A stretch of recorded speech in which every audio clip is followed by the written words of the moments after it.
Good evening, everybody. I apologise for the delay there in getting started. You're very welcome to this sheep breeding and health webinar.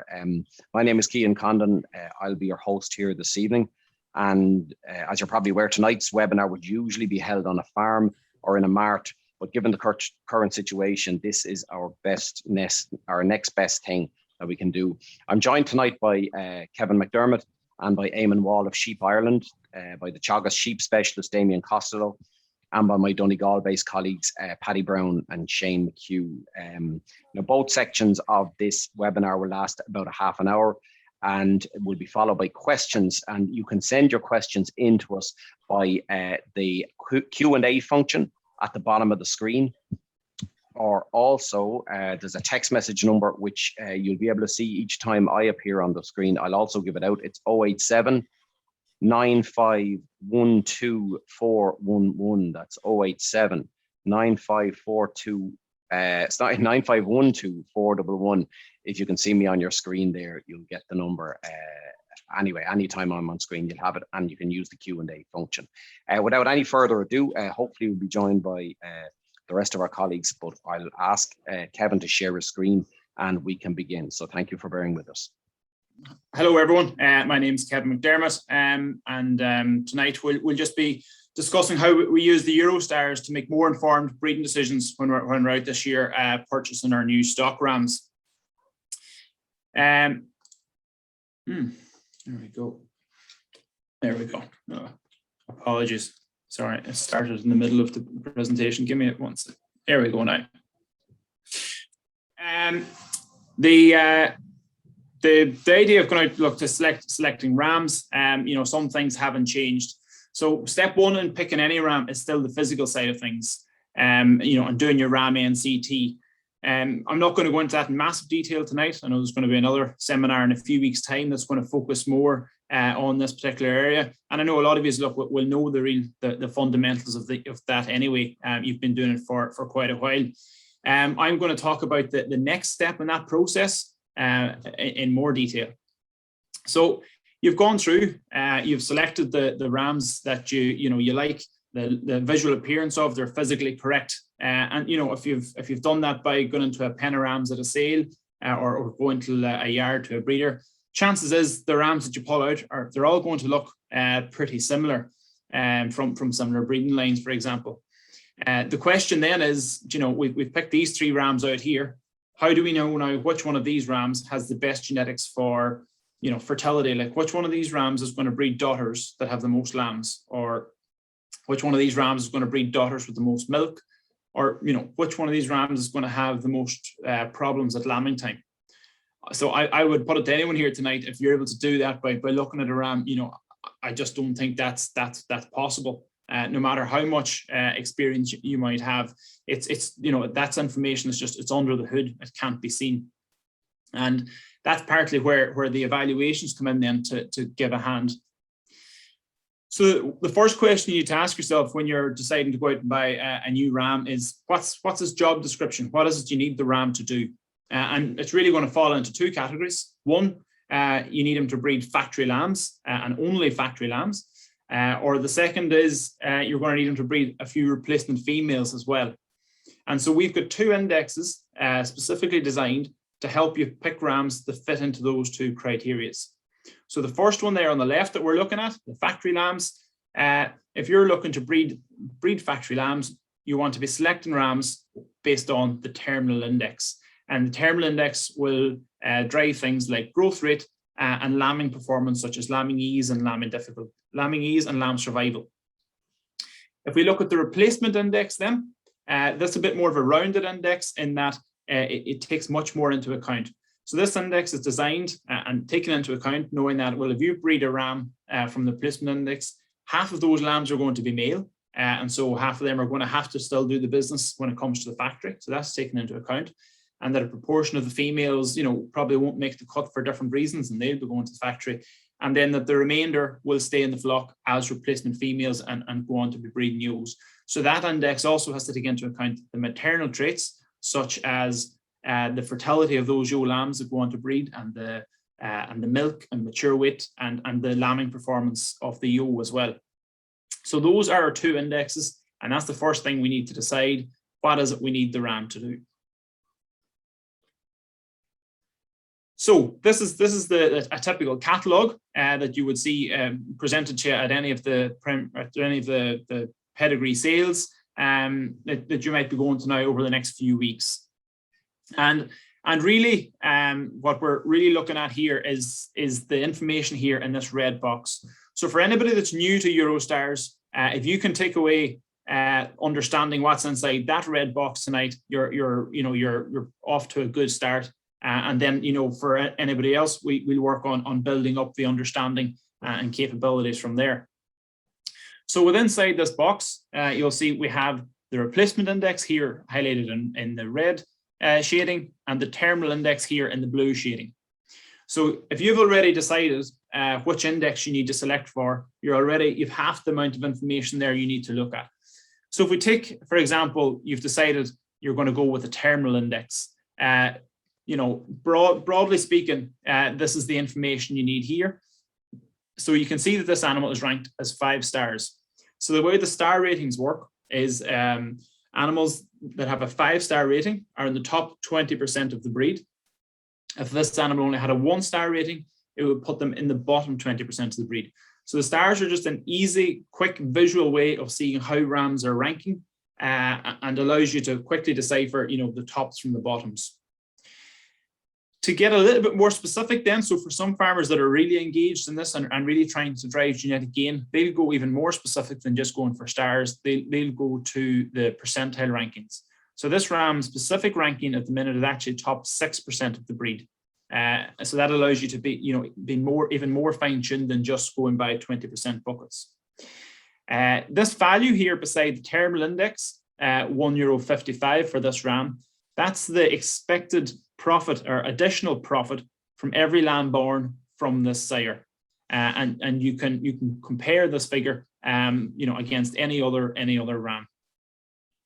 The final bit of information in this blue box here is this accuracy figure, ACC, 76%.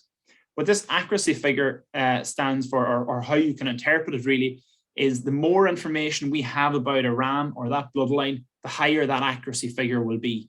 Now, 76% here for a ram is a fantastic accuracy. Anything sort of above, the 50% mark, you're into pretty good accuracy figures for ram lambs, 50-55%. Anything that's below 20% accuracy, we don't even display evaluations for them because we're just, there's not enough information there for us to even be confident to give that animal a rating at that point.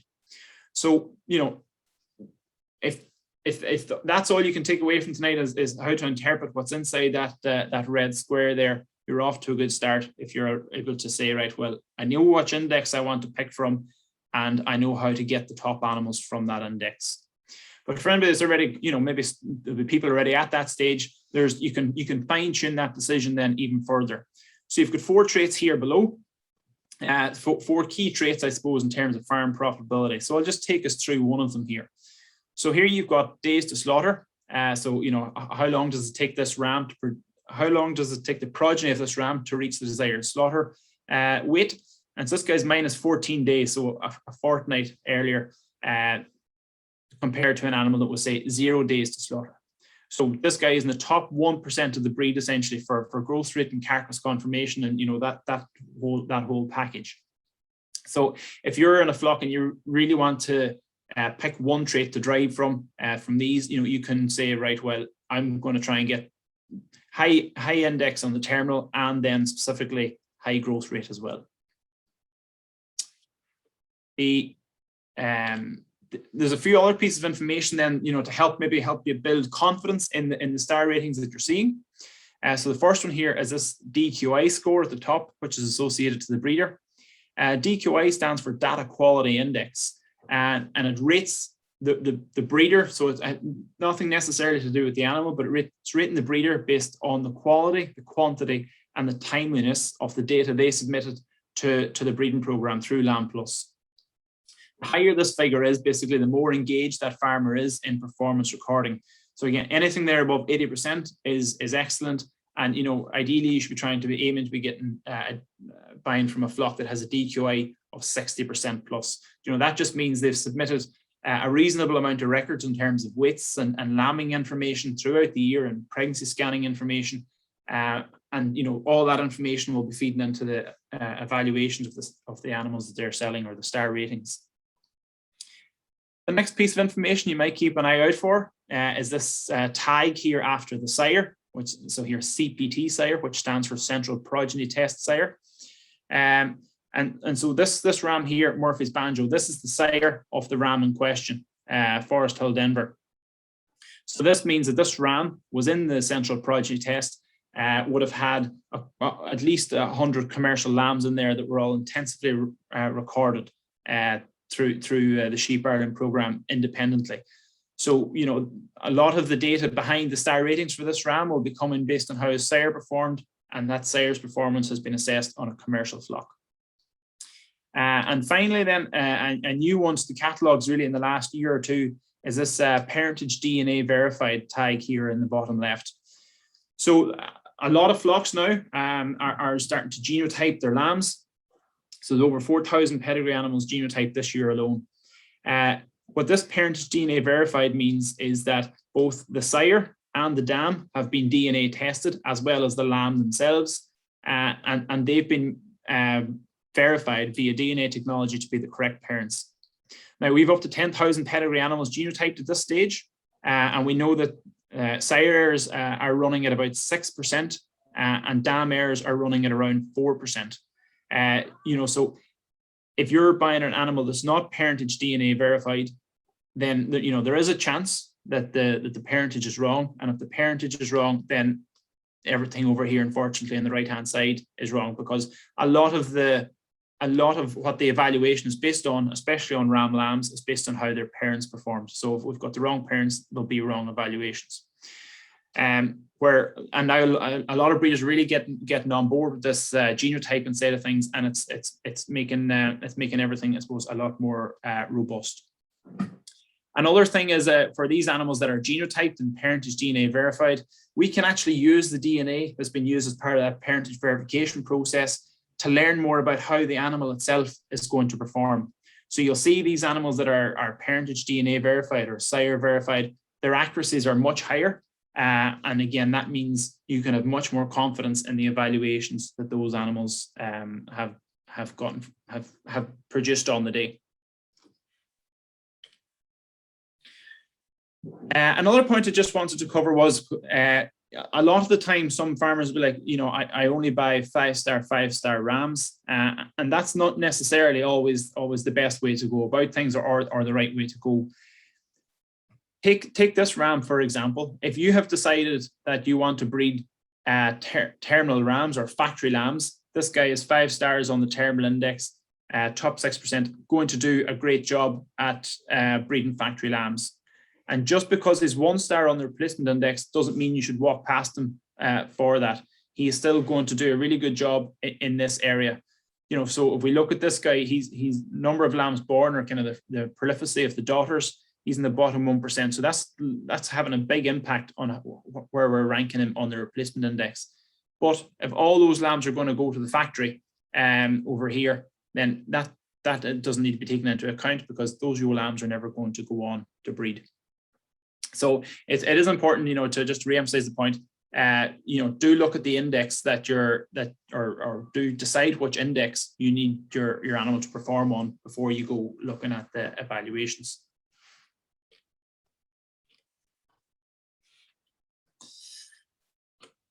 And yeah, we can see this guy as well. So the last one was parentage DNA verified. This one is sire DNA verified down here on the left. And so that means, again, we have linked this lamb to the sire via DNA technology. Just because it doesn't say parentage verified means that there's something wrong with the dam. Not at all. That just means we haven't got a sample for the dam yet to match it through that technology. So it's some people have thought that meant that there was a problem with the ewe that was recorded. That's not the case. It just means it hasn't been verified as of yet. So on to the second part there. For now, I don't know, have we still got Eamon on the line there? Yeah, we do. Yeah, I can. If you want to stop sharing, Kevin, I can share my screen and Great stuff. Yeah. So I'm just going to just take us through a little bit now on, what data is behind the indexes and what sort of performance you can expect. Okay, great. So thanks, Kevin. So Kevin has run through, I suppose, how you'll see the Eurostar indexes in catalogues, hopefully this coming ram sale season. I suppose the information that constructs those indexes, this is pretty much a summary of what pedigree ram breeders do to produce those genetic evaluations for you. So I'm not going to run through each of these individually, but there's a huge amount of individual, I suppose, traits or individual pieces of information that get recorded on each individual animal in pedigree flocks. So there's a massive volume of data being recorded by pedigree ram breeders throughout the year to produce, I suppose, that genetic evaluation for you, the ram buyer at a ram sale. And I suppose, look, the message we'd like to get across to you is, by those ram breeders collecting this information, it's eliminating, I suppose, the need for you, the commercial farmer, to do this recording. So they're capturing this information for your benefit. So look, I suppose the encouragement is to use the information when it is there at sales. A question we often get asked is, from commercial sheep farmers is, can we trust this information? Seeing that it is, I guess, recorded by pedigree ram breeders, they have a vested interest, I guess, in recording maybe good information to try and produce good indexes. Sorry, Eamon, Eamon, yes. can I just stop you? Can you just switch on your camera? Is your camera switched on? My apologies. It is, I would say, yes. It should be keen, yes. Oh, sorry, maybe it's got knocked off somehow. Yeah, there we go. No. Thank you. If you just want to put your screen back in, yeah, that's it exactly. I'm sure people want to see who's talking. No problem. So the reason we're so confident that you can trust information, there's a number of different reasons. So the first one is that 50% of all the information we use for the genetic evaluation, it's coming from commercial flocks. And these are kind of, I suppose, independent, unbiased commercial flocks that don't have a vested interest in any particular breed as such. There's kind of a couple of main sources of that commercial information. The first one is Sheep Ireland's central progeny test that Kevin touched on earlier. So look, that's completely in Sheep Ireland's control. We have our own, I suppose, field technicians that collect the data, so there's no, I suppose, manipulation of the data, or, there's absolutely, it's completely unbiased, independent data collection. So if a particular ram or a particular breed is doing good or bad, it's reflected in the data. And that information is directly impacting the Eurostar evaluations. There's other projects such as the Ovidata EIP project. It's, again, similarly, it's based on just normal commercial sheep farms, grass-based systems, and all that data, it feeds directly into the indexes. We also get a huge amount of information from Teagasc commercial flocks and research flocks. And the pedigree data, I suppose, that we do get is continually monitored. So we have automated checks, I suppose, on our database that flag potential issues or potential errors that breeders make. And then, of course, we have flock visits. So throughout the year, we have a full-time technician that sole purpose is to visit flocks and call out and do, I suppose, checks and data collection visits. So, all those things combined, as well as the DQI, which Kevin mentioned, the data quality index, which each individual flock receives. And that is a score of the quality of data being recorded by that flock. So there's lots and lots of checks, I suppose. So look, we'd like to reassure people that, you can trust this information. The central progeny test, just briefly, look, there's 2,000 ewes in that, and here's a typical scene from one of the systems. They're indoor lambing systems. They're individually penned immediately after lambing, and that's, I suppose, look, to facilitate kind of intensive data collection for the first day or two of the lamb's life. So all lambs are tagged at birth. You can see a lamb here, double EID tagged, and we use EID and electronic readers to record the information, and we've been doing that for about 10 years now, very successfully. The Ovidata EIP project is there's a slightly different twist on this. All the information is recorded similar to the chart that I displayed for pedigree breeders a moment ago. And that that high level of data capture goes on in these flocks, but we use DNA on these ovidata flocks to assign parentage to each lamb born. So we have a DNA sample of all ewes and all rams in each flock, and we take a DNA sample from every lamb born at lambing time, and we use that then to match the parents to that lamb. And we can do it with a huge amount of accuracy. It's essentially 100% accurate, that process. And it's quite a quick process too. It's a process that has improved year on year in terms of the speed of turnaround of results, and the cost has also been coming down year on year as well. So pedigree breeders are also engaging with this technology now, as Kevin alluded to earlier, where you'll see on catalogues that animals are parentage verified via their DNA. So it's just a very robust system that look, is very useful in a commercial situation, albeit at the minute I suppose commercially it's not a viable cost for your average commercial farmer, but certainly for this project it's something we're trialing with great success.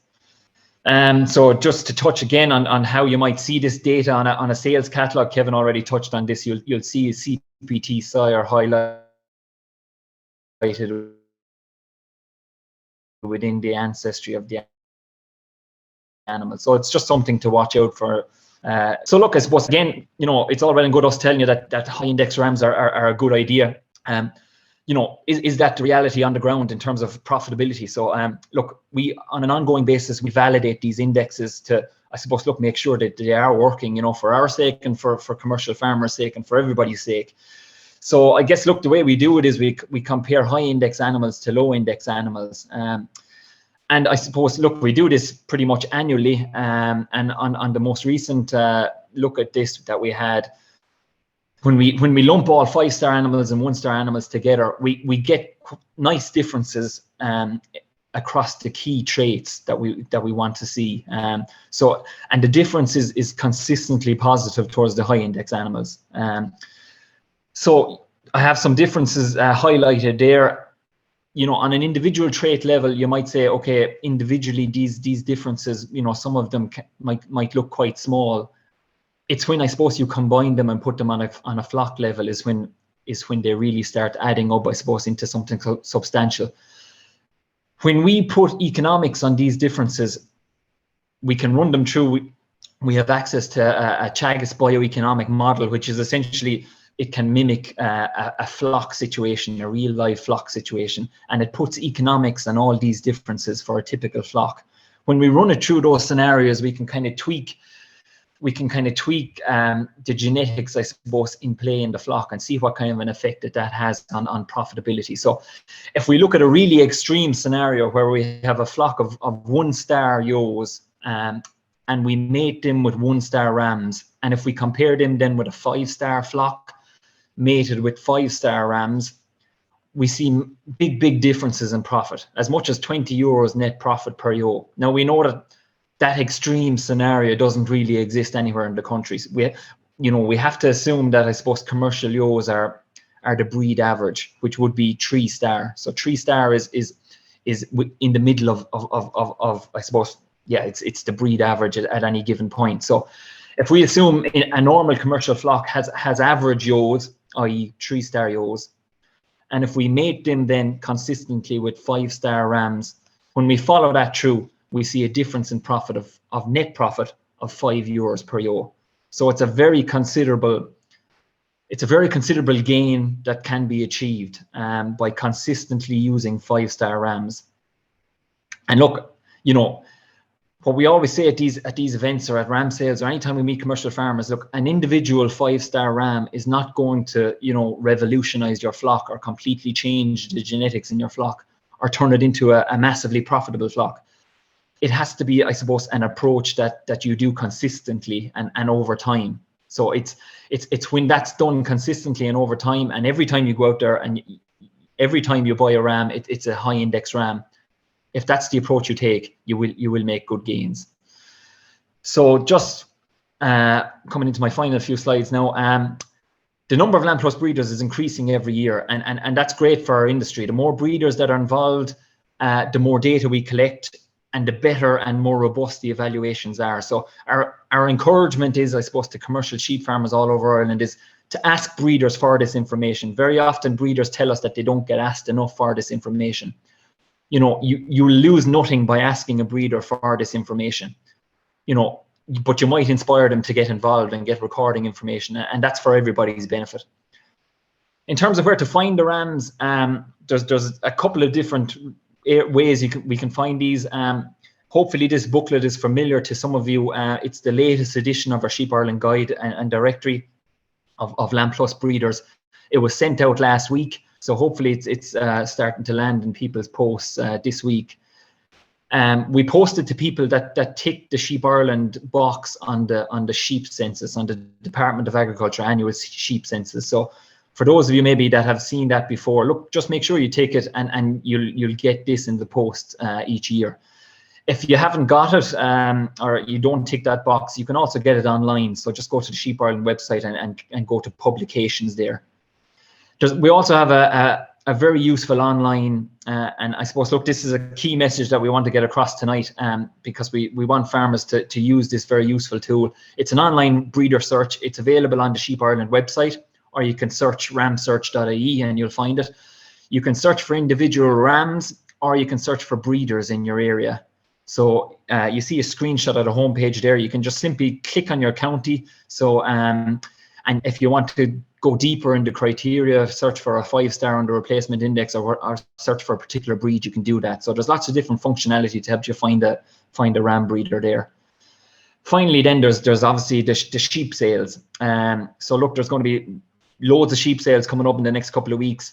The vast majority of these will hopefully have Eurostar catalogues at them. Certainly all the Pedigree Sheep Breed Society ones will have Eurostar evaluations in the catalogues. So look, I encourage you to seek out those Pedigree Sheep sales, and you know, you may as well use this information. You know, the alternative is, you know, to go to these sales and buy rams blind, which, you know, is a significantly weaker situation than having this information. You may as well use it when it is there. So try and seek out the sales that have this information available. Sheep Ireland also has a multi-breed ram sale coming up in Kilkenny on Saturday week, the 28th of August. We'll have about 450 rams there. It's the largest catalogue ram sale in Ireland now. And there'll be a very high criteria in that sale. There'll be high index rams, obviously. They'll have high DQI flocks involved, and all rams will be genotyped and sire verified. So look, it's I suppose a sale not to be missed, and it's a commercial sheep farmer sale, you know, and that's what the sale is aimed for. And in terms of budget, you know, for the past 10 years now it's been running, there's been a ram really for every budget at that sale. So look, we'd encourage you, you know, if for those of you who are interested in good commercial rams, look, with good indexes, that might be an option for you. There'll be an online option as well via Mart Bids. So look, that's something that might be of interest to some of you.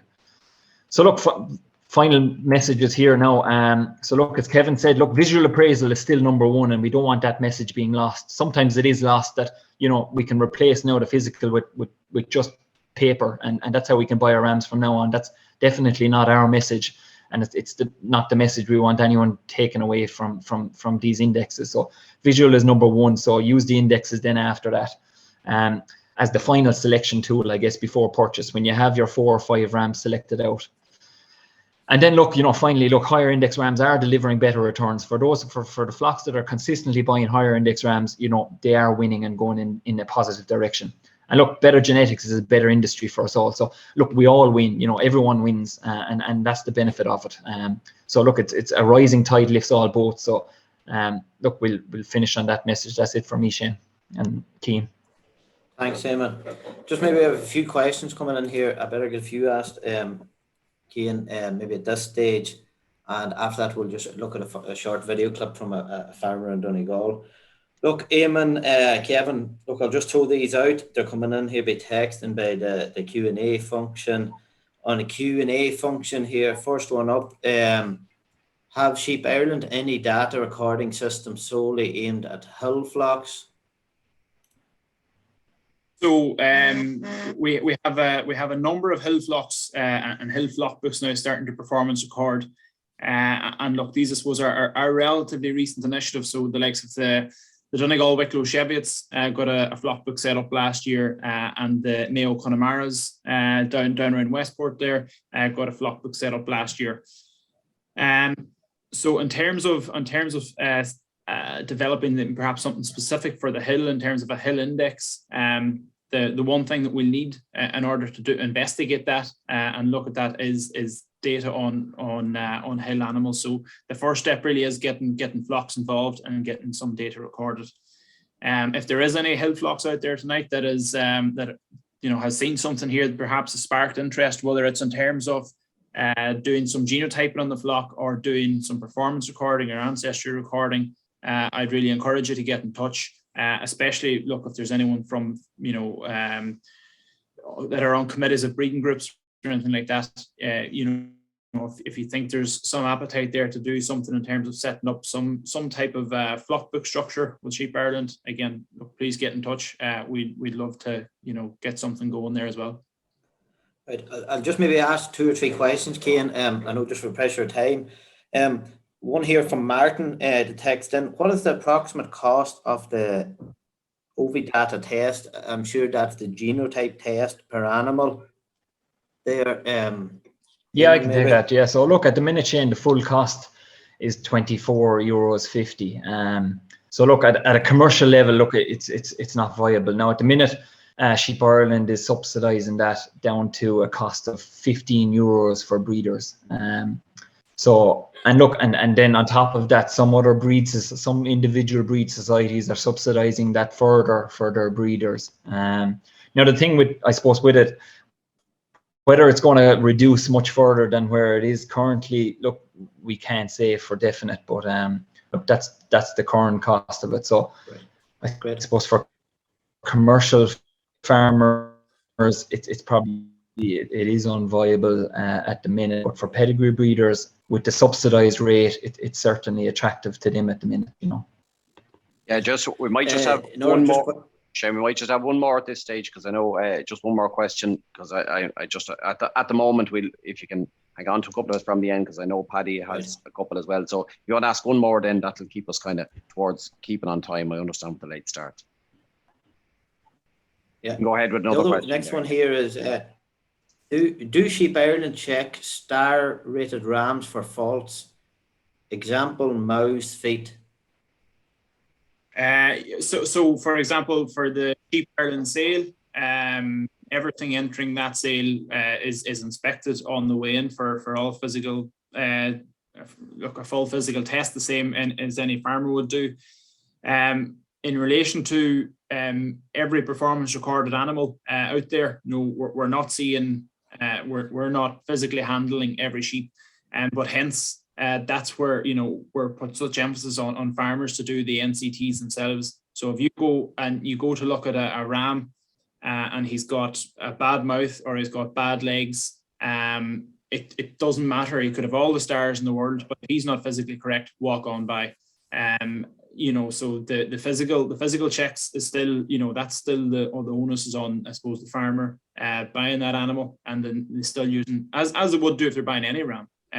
Stars don't guarantee physically correct. So it's still up to the farmer as they would if they're buying any other ram. Do your physical checks and then use your stars as an add-on on top of that. Yeah. Just I suppose, look, for everybody out there, given it's not on farm and with the circumstances as regards COVID, what we decided is that we visited the farm earlier this morning of Tommy Mullins, Bree Malin Head. Tommy has been purchasing star-rated rams the last number of years, and maybe to get his experience, and just a short clip here, if maybe Cian will play it between Tommy Doherty, his advisor, and Tommy Mullins. So look, Cian, if you can play it there.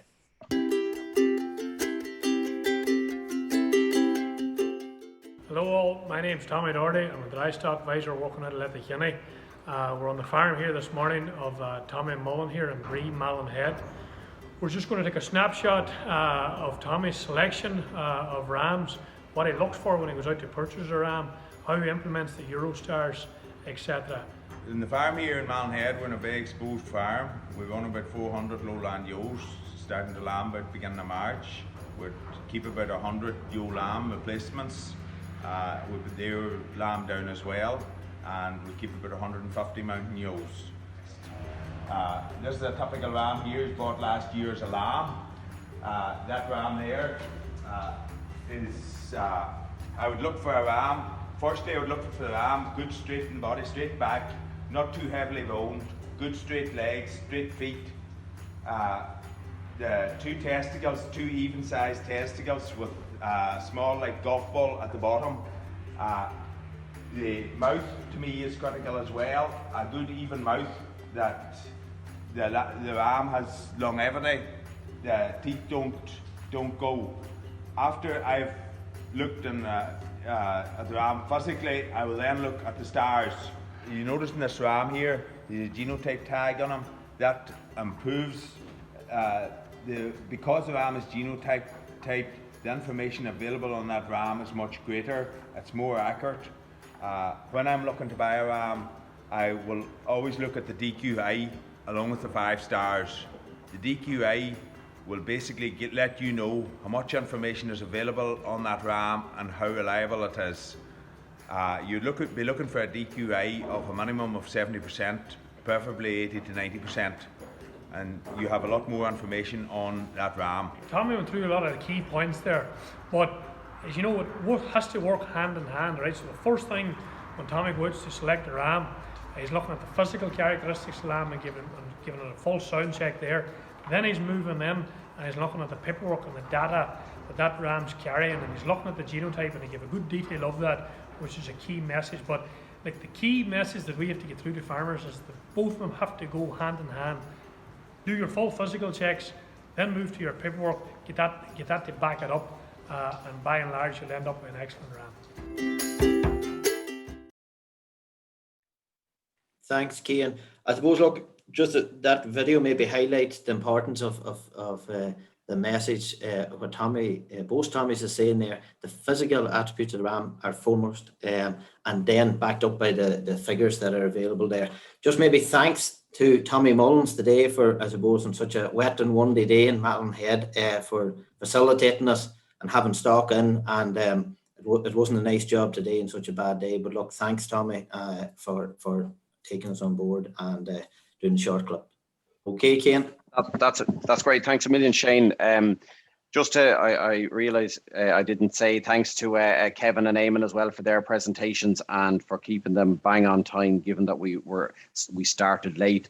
So at this point, of course, Eamon and Kevin will still be on at the end. If you have any further questions, as we mentioned, you can send them in through the Q&A function or through the phone number there, 087 9512 411 9512 411. You can send them in at any time, and Shane and Paddy will be there to answer them along with our panelists as well towards the end. So we're joined now by Damian Costello, Teagasc Sheep specialist. Damian, are you there? Can you put on your camera, please? Okay. Good evening, everybody. And for the next 20 minutes or so, I just want to focus on the whole area of stomach and goat worms. And as we know, there can be significant production loss with stomach worms in lambs. And, just to recap, I suppose, as we all know, they pick up the infective larvae. Lambs pick up infective larvae while they're grazing the grass. These larvae mature inside in the lamb. They can mate then, and there's further infection is passed out onto the grass via the dung.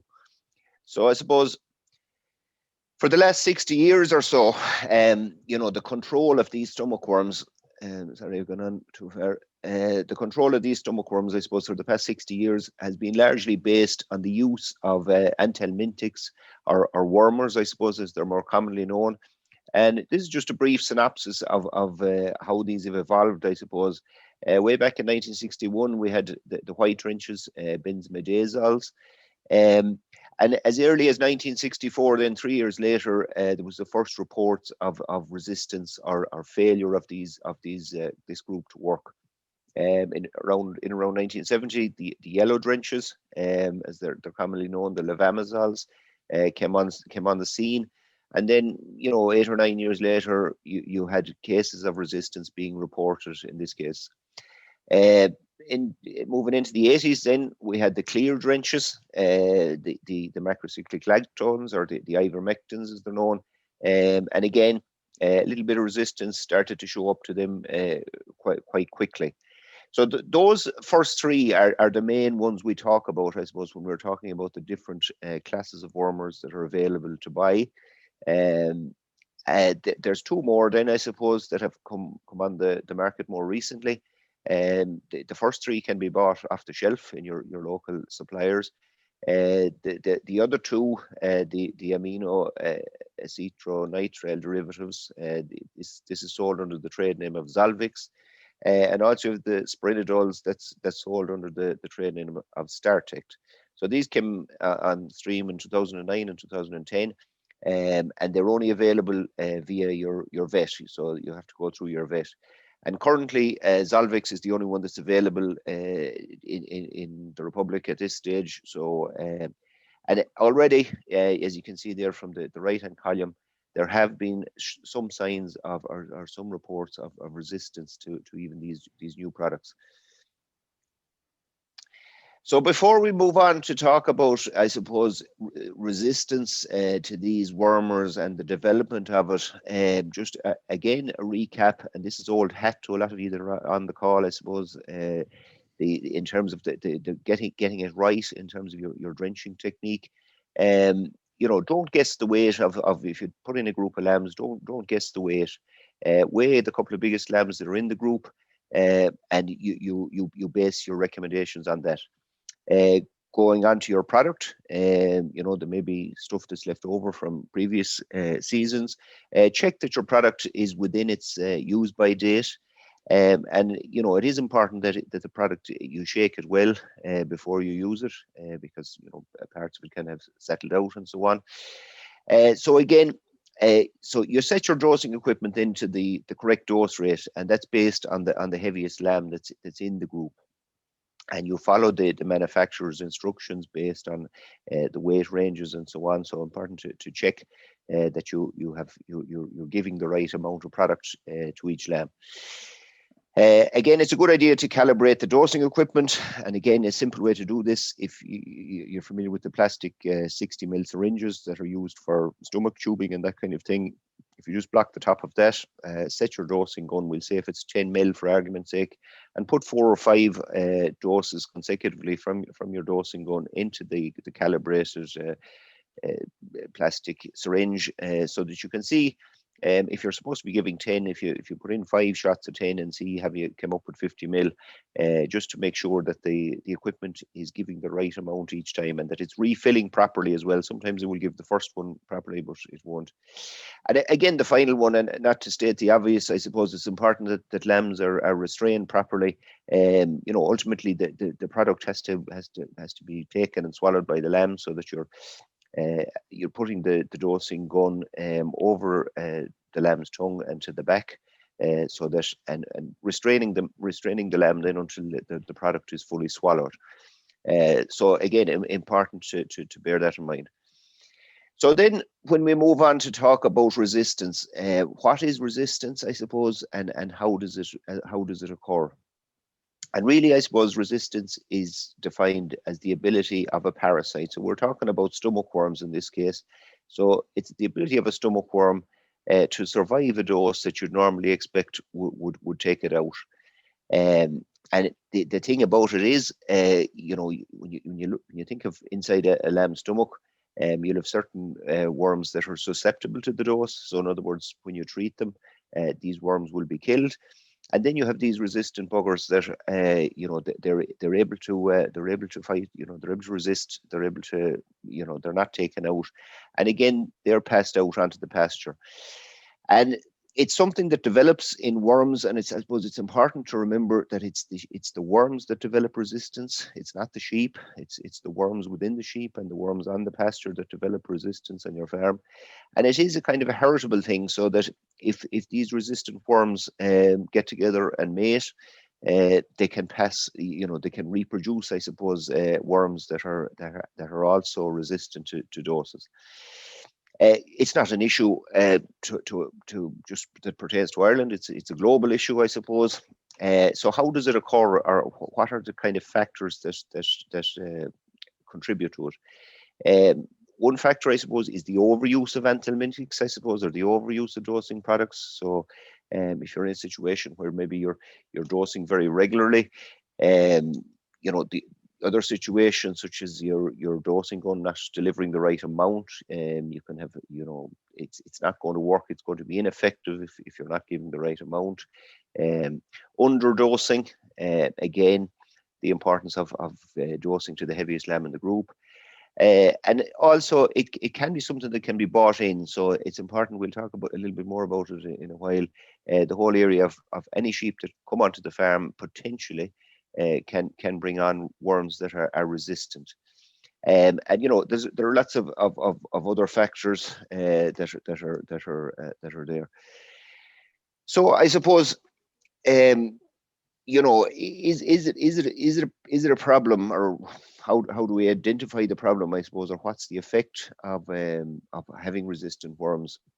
If we look at this particular graph here that I borrowed from Scops in the UK, if we look at, I suppose, the two extremes first. If we look at the green zone here, and it's important to say that when we talk about resistance to a particular product, what we're looking at is that we're trying to achieve 95% kill, so that 95% of the worms that are in the animal you're treating should be taken out by that dose. And if you're achieving that, you can sort of say that you don't have any resistance issue, that the product is working quite well. So so this is just looking at how it affects animal performance, really. And again, if you're in this 5%, you know, where there's over 95% of effectiveness of a particular product, so there's less than 5% of the worms that are resistant to the dose, no effect whatsoever on performance. You're getting optimum performance for your lambs. If your lambs are underperforming in that situation, it's as a result of something else. It can be grassland or whatever it might be. It's not because your dosing isn't working. On the other end of the scale, I suppose, we'll take a situation where you treat lambs and only 50% of the worms that are there inside in the lamb's belly when you dose them, only 50% of them are killed and 50% of them survive the treatment. In this situation, it's quite obvious. You know, lambs won't be performing well. Maybe lambs that have dirty behinds before the dose, they don't seem to have dried up, or there doesn't seem to be any response to the dose at all. So it's probably fairly obvious that you have an issue with that particular group of products, that they're not really working on your farm. And I suppose the orange is everything in between then. So, but the point I'd like to make here is that in this orange area here, resistance can be there, but it's not really as obvious as the situation I described in the red zone here down below. So it can be something that's accumulating over time or getting progressively worse over time. I suppose the key thing we want to look at for the rest of it is, if you're in the happy situation that the different anthelmintic groups you're in the green zone, I suppose, in that most of them are working. I suppose, how do we slow down a situation where you're starting to go down towards having more and more resistance issues on your farm? So is it a big issue in Ireland? These are just very briefly a couple of studies that looked at the prevalence of anthelmintic resistance in Ireland. The black bars here represent the three main classes here. The whites are first, then the levamisols, and then the ivermectins. So the black bar is based on the results of drench tests that were carried out. And again, a lot of you that were on the call will remember back to the discussion group program that was there, known as STAP, the Sheep Technology Adoption Program, where people were doing a drench test on their farm to check how effective the different groups of products were. So a selection of these were looked at. And again, as you'd expect, it was found that there was a fair bit of resistance to the white drenches, a fair bit of resistance to the levamisols, the yellows, and a little bit less than for the ivermectins. But bearing in mind that this was 2013 to 2015. In a second study then, 2018 and 2019, carried out by Teagasc. It was done kind of with a bit more intensive look using a fecal egg count reduction test, where individual lambs were checked before and after treatments on 20 different farms. And of the 20 farms they looked at, on 100% of the farms, they found that the white drenches weren't really effective. The levamisols didn't fare out too bad, but maybe something of concern is that the ivermectin, the resistance to the ivermectins or the clear drenches seems to be on the rise. And this next slide will just show you this as well, that the progress, I suppose, if you like, of ivermectin resistance from 2013, 2014, you can see that it's getting progressively worse. And you could see how that would happen because, we mentioned earlier on that there was resistance to the whites and the yellows way back in the 70s and the 80s. So the ivermectins then, when they came on the market, I suppose became the go-to product if people were losing confidence or people had confirmed, I suppose, that maybe white drenches weren't working too well, particularly later in the season when you get to the July, August sort of time. It stood to reason, I suppose, that people would maybe change to the new product, and then with continuous use, you will gradually sort of select for the resistant worms. So again, look at, I suppose, what can we do? And, I just want to finish up with a few, over the last few minutes. There are 4 key actions, I suppose, that Teagasc have highlighted. And these are kind of the real, I suppose, low-hanging fruit that all farms can in theory, apply on their farm. And really what we're trying to do is to prolong the efficacy of the commonly used drenching products. So if you're in the happy position, as I said earlier on, that these products are working on your farm, how can you keep them working? Or what are these couple of actions you can take on your farm to make sure that you'll get as long as possible out of these products?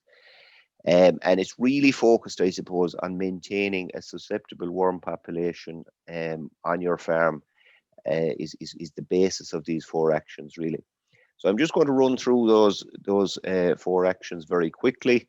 The first one being that you don't dose adult joes for stomach worms unless there is very much a demonstrated need.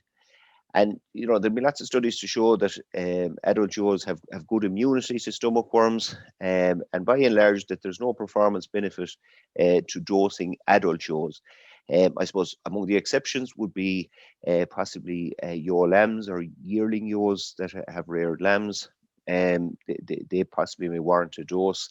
But if you're in a situation where you feel that you need to be dosing mature ewes, there may be some other issue, or there may be a nutrition issue or something like that. Adult healthy ewes should have enough immunity to not need to be dosed. And again, I suppose going back to the point about maintaining a susceptible population, people will say that the dosing products aren't overly expensive. Why will I'll just treat the ewes anyway, just in case, to be sure. But the big advantage, I suppose, of having undosed ewes on your farm is that there's what they call these refugia. There's worms within the ewes that are unexposed to a dose. So when they're passing out dung, they're passing out susceptible worms, as well as maybe a small few resistant worms. So it has a dilution effect. If you're in a situation where you dose everything across the board and dose them regularly, every animal on the farm or every sheep on the farm will be passing out resistant worms, which will multiply, and all of a sudden, you over time you will reach a situation where there's nothing on the pasture but resistant worms. So the undosed ewes have huge advantage from the point of view of keeping a population of susceptible worms on the pasture, so that the lambs will be exposed to susceptible worms as well as resistant worms. Just the last point C down at the bottom there is when we talk about we'll say the use of injectable macrocyclic lactones for treating external parasites, the likes of the ivermectin products that are used as injectables for ticks or lice or sheep scab or that kind of thing. Again, when we do that, we're effectively it's the equivalent of also giving a worm treatment to the ewes. So some people will say, well, we don't really dose the ewes, but we use the injectables for the external parasite control. The preferred option here is plunge dipping for the treatment of external parasites, and in that situation, you're not contributing then to the development of antibiotic resistance. The second of the four then is that you only use a white drench to treat the nematodirus in lambs. Now, the nematodirus is the early season worm, and the other thing that to come out of the studies that I mentioned earlier on was that all three products worked in the treatment of nematodirus. There is no evidence of any resistance for the early season worm. So for that reason, why we say to use the white drench for nematodirus is that you can save, I suppose, other products for later in the season. So and the white drench may be ineffective, I suppose, at this time of the year on farms, but on all farms it will work for the nematodirus or the early season. So you're saving the other products that hopefully are still working on your farm. You're saving them for later in the season. The third one, then, we mentioned the quarantine drench, and as I said, you can buy in resistance. You can buy in resistant worms onto your farm. To avoid this, I suppose, the advice is that all sheep coming onto the farm, and it's the time of year where people will be maybe buying rams or buying replacement females or that kind of thing. So one suggested thing is that you maybe contact your vet. You organise to get a small amount of Zolvix or whatever amount you need of Zolvix. So the advice is that you treat with the appropriate amount based on the heaviest lamb, and you give them a second treatment sequentially. These are not to be mixed. It involves, giving two separate doses. The first one of the Zolvix plus either a levamisole or a group 3 macrocyclolactone. So you're covering all bases, I suppose, in terms of the idea is that with a two-product approach like that you are completely taking out all worms that are in the sheep. The steps 2 and 3 are important as well. So these sheep should then be housed for 48 hours after the treatment, so that they can shed any infection. And then, and it might sound a bit of a contradiction, but you're introducing them to what we'd call dirty pasture, and that's pasture that's frequently grazed by your own sheep. And what you're trying to do there is that you've completely cleaned out the bought-in sheep, but then you're introducing them to your own pasture that's frequently grazed by sheep, and they will more or less infect themselves, if you like, with the worms that are on your farm. So that would be the biosecurity protocol. And the last one then, I suppose, is the use of fecal egg counts. And again, I suppose the use of fecal egg counts is very much twofold. Firstly, you can use fecal egg counts to determine, particularly I suppose in the period from June to December, to determine when you need to dose your lambs. And we spoke earlier on about overuse of products being a contributing factor to the build-up of antibiotic resistance. So again, if you're maybe taking a fecal sample from the lambs every 2 weeks maybe, and this based on these egg counts, we normally talk about maybe 500 eggs per gram as the threshold where you would need to dose. So that if you take your fecal sample and you've only got 200 eggs per gram, you can wait for a week or two, take another sample, so that you're only dosing. And again, we have found with farmers in the Better Farm program that would be doing this regularly, that you certainly will reduce your number of treatments by 1 or 2 per year, using this kind of so it's giving you it's the best indicator. It's not a foolproof system, but it's maybe the best indicator available in terms of determining the needed dose. And the second very important one, and I mentioned it earlier on there, or the second very important use of a fecal egg sample is that you can actually test the different groups of products and how they're working on your farm. And, you know, a very common question we're asked, you know, someone say the lambs need a dose, what's the best thing to dose them with? And very often we're sort of saying, well, do you know what's working on your farm? And most people don't, let's be honest. Most people haven't. They may have done this in the past, as I say, in STAP times, but you can put very briefly, it involves putting maybe a group of 15 lambs into a clean pen, marking those lambs and allowing them to defecate, and you take maybe 10 even samples from that in a pool sample, so that you can determine what their worm count is post treatment. Now they need to be a minimum of 200 eggs per gram, but ideally if they had a count of 400 or 500 eggs per gram, it works best. So you can give them the treatment and come back in 2 weeks' time. If you're testing group 1, the whites or the clears, you come back in 2 weeks and take a post-drench sample. So based on that, you can just see how much the egg count has reduced. If it's the yellow drenches, you're coming back in 7 days' time to take your second sample. So again, if you're interested in doing something like that, you know, talk to your vet or your advisor. Particularly if you suspect, I suppose, that there are issues on your farm.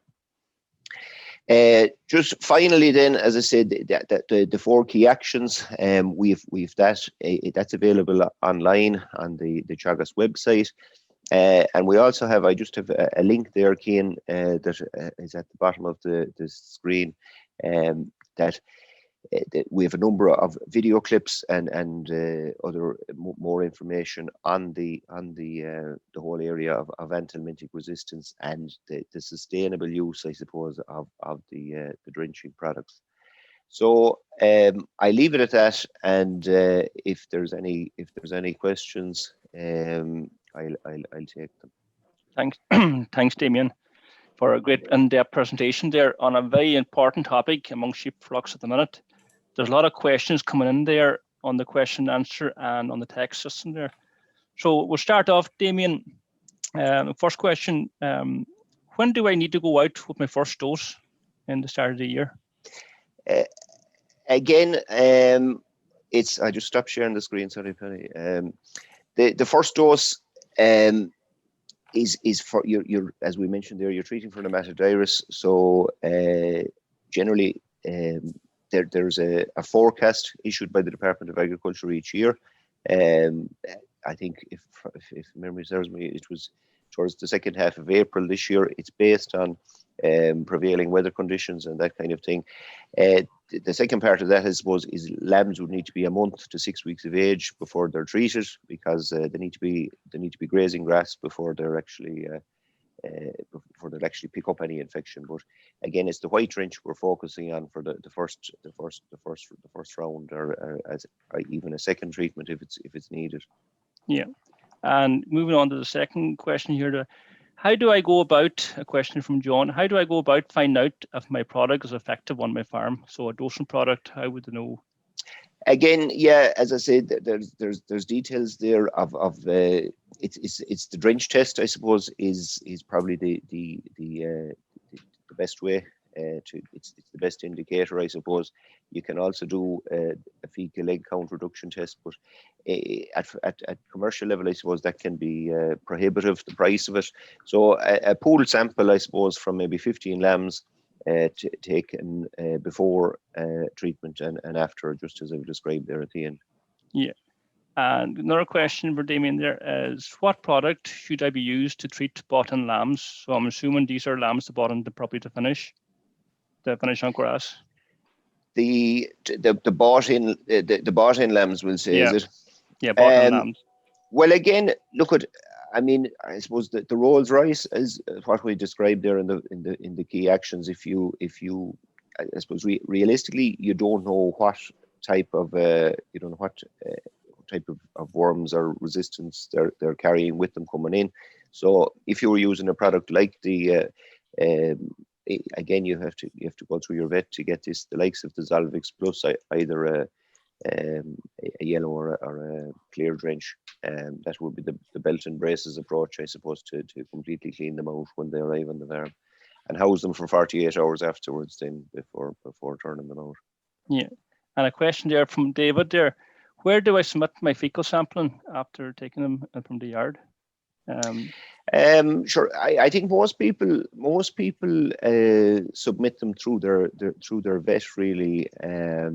There are private laboratories, that are doing it. I don't know what was one of you saying before that some of the local vet practices up there were taking them, but there are a list of approved laboratories, I suppose, that are available on the internet. So I suppose most cases people will have to make contact with that laboratory first, or make contact with their vet to get the sampling kit and all that kind of thing. So the directions and instructions and the information that's required will be submitted. I suppose, and just while I think of it, another important point with that is probably early in the week is probably a good time to take a fecal sample, because if you take a sample and leave it in the Jeep, or leave it up in the front window of the Jeep for a couple of days, you can have a hatch and everything like that. So it's important that a fresh sample is maybe taken on a Monday, and straight using the kit that the lab or the vet will provide, and get them in the post or get them dropped in straight away. Yeah. So not to have a fresh sample. And a question there from Marie there. Why do we not need to dose adult ewes? Maybe you could, Damian, go back there and explain why we don't. Yeah, no. Look at. I mean, and it's not. It's a valid question, and I mean it is. I suppose the first thing is that if ewes are otherwise healthy, and that there has been shown there's no performance benefit from actually treating them for worms. And just to be clear, I'm talking about worms here now. I'm not talking about fluke dosing or anything like that. It's a totally separate issue. But the big advantage of it from I suppose, from the point of view of prolonging the efficacy of the products on the farm, is that the adult ewes are untreated, and the infection they're carrying around has never been exposed to a dose. So when they pass out infection via the dung, they will be passing out susceptible worms. There may be a certain amount of resistant worms within their. But if you treat them, you're taking out all the susceptible worms, and the susceptible worm population on your farm has a kind of a dilution effect on the resistant worms. So that is it's really purely from I suppose a slowing down of the development of resistance on your farm is where the advice is coming from. Paddy, there's a lot of questions. Yeah, just one more question, Cian. There's a lot of questions, but we're just kind of try and answer them online after one's Damian. But the last question there, should I alternate my dose every time I drench or each year? Yeah, it's a good question, and again, it was probably the age-old advice was to maybe, and to answer your question, either will do, Paddy. You could alternate. A lot of people, more common approach would be to alternate within the year if possible. It's really only effective, I suppose, in the early stages of the development of resistance, if you know what I mean. So if you're in a situation, if you're in the happy situation, I suppose that all three products are working on a farm, by all means, I suppose alternating, and maybe that's part of the reason why they are still working, I suppose. But it doesn't really matter, it doesn't seem to matter anyway whether you alternate within the season or within year from season to season. Yeah, thanks, Damian, and thanks from behalf of myself and Shane. Thanks, every speaker. Thanks very much. Just before we finish out there, I think Shane, had you one other question there for the lads that we held off at the very start? And there was one other question that you answered online, if you just want to mention that as well. Yeah. We'll just bear just for a couple of more minutes, because I know we started late, but we're on the go. We're not quite an hour and 10 minutes, so we will give another couple of minutes. Yeah. First question here, just look for the lads in Sheep Ireland. How can I find out stars for my pedigree ram? That's the first, and maybe I'll keep going with this. You can answer the two together, lads. I bought a ram 4-star last year, and he has a 3-star tonight when I checked up. So that's just the 2 questions. There's plenty more here. Just maybe we'll answer those 2. Maybe keep it brief, if you can, lads. Yeah. So look, I'm happy to take those. So the first one there, where to check the stars for your ram at the minute. The easiest place is probably go to the ramsearch.ie, and in there you can search the tag number of any performance recorded animal and get the most recent Eurostar evaluations. The second question there in relation to the stars changing, yes, look, that can happen. When you do get an animal, whether it be 4-star, 5-star, it's not a guarantee that they're going to stay there. And the best way to, I suppose, the chances of an animal moving is getting an animal with as high of accuracies as possible from a good high DQI flock. That reduces the risk of movement. Doesn't eliminate it by no means, but it does reduce it. And this comes back to Eamon's point about this needing to be a continuous breeding program change. That if you consistently go out and purchase high index sires, 4- and 5-star sires, you will make progress.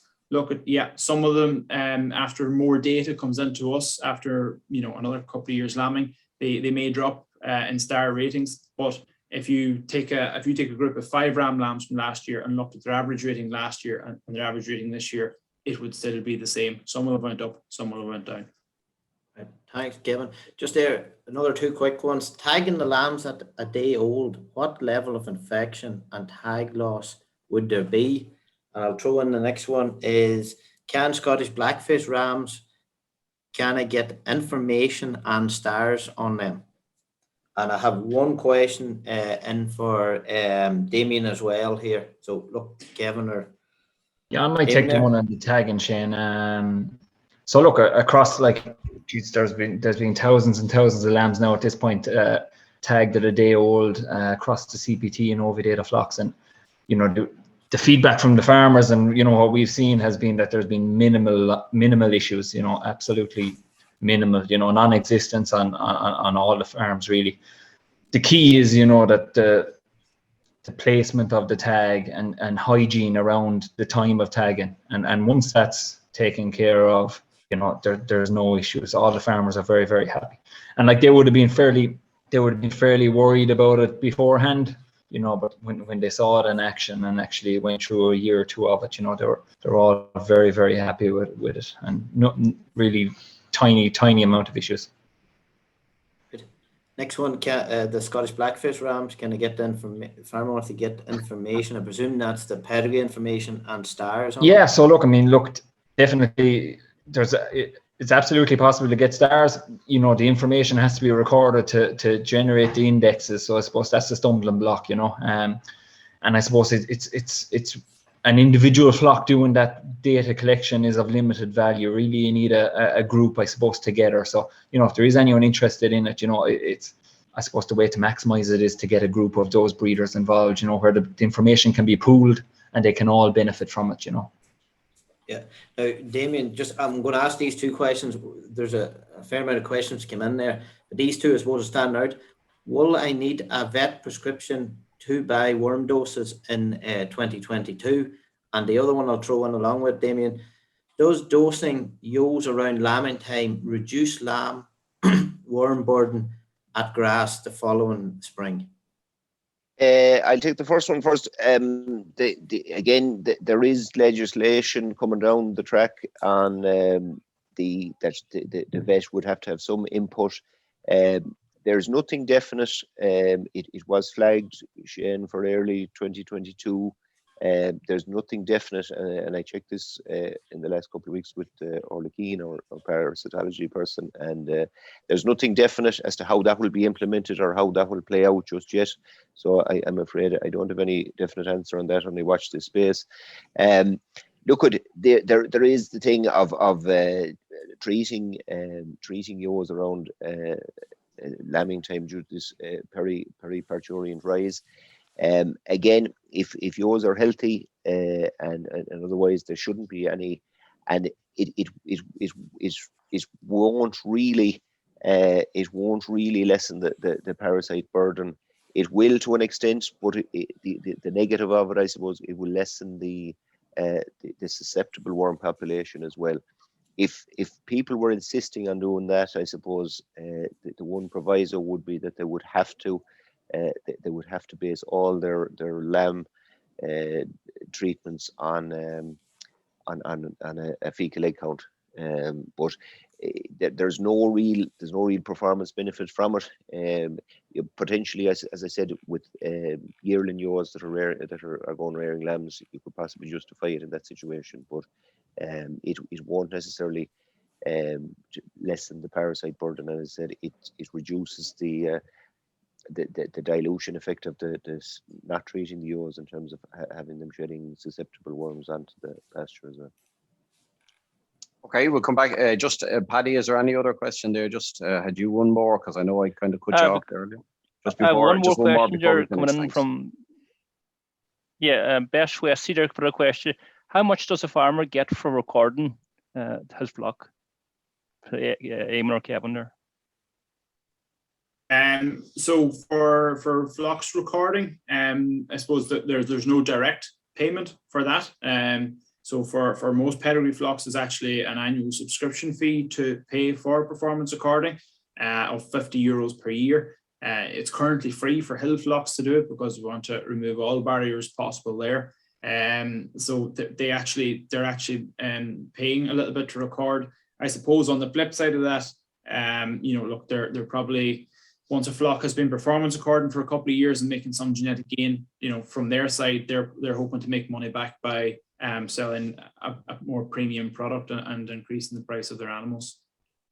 But it should be taken into account as well. And to be fair to breeders, like Eamon had that chart up there earlier of all the information that's been recorded. Look, they are putting in a hell of a lot of effort, a lot of flocks to record all this information, and nobody's going to work for free. So if they're putting in that effort to record information, they need to be rewarded. Yeah, thanks, Kevin. Just maybe mention, Cian. Yeah.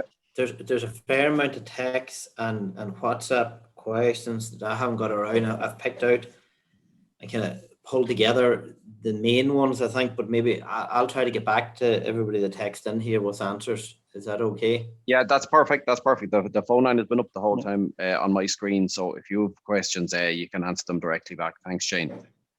I think, look, we're an hour there. Sorry. Yeah, sorry, Damian. Yeah. Sorry, Cian. No, I just spotted one on the Q&A there. There's just on the supply of Zolvix that some vets aren't stocking it and that kind of thing. And I suppose I wasn't suggesting that people would be able to buy single doses of it or anything like that. But in a situation where there is an issue with actually getting Zolvix, I suppose a yellow and a clear product, a yellow drench and a group 1 or group 2 and a group 3 drench given sequentially again would be the next best option if you can't get Zolvix for bought in stock. Okay. Thanks very much, Damian. Thank you. We're an hour and a quarter in, so I think it's time to wrap up. I'd like to thank everyone who joined us. We had a great crowd on this evening. For bearing with us, especially at the start, given our little technical error there, our issue just at the start, but we got it ironed out fairly quickly. I'd like to thank Kevin, Eamon, Damian, and also my colleagues Shane and Paddy for the contributions this evening. As mentioned by all of our by our panel, you can get more information on the Sheep Ireland website and on the Teagasc website, particularly the AMR page. And that's it for this evening. Thanks for joining us. Stay safe and good night.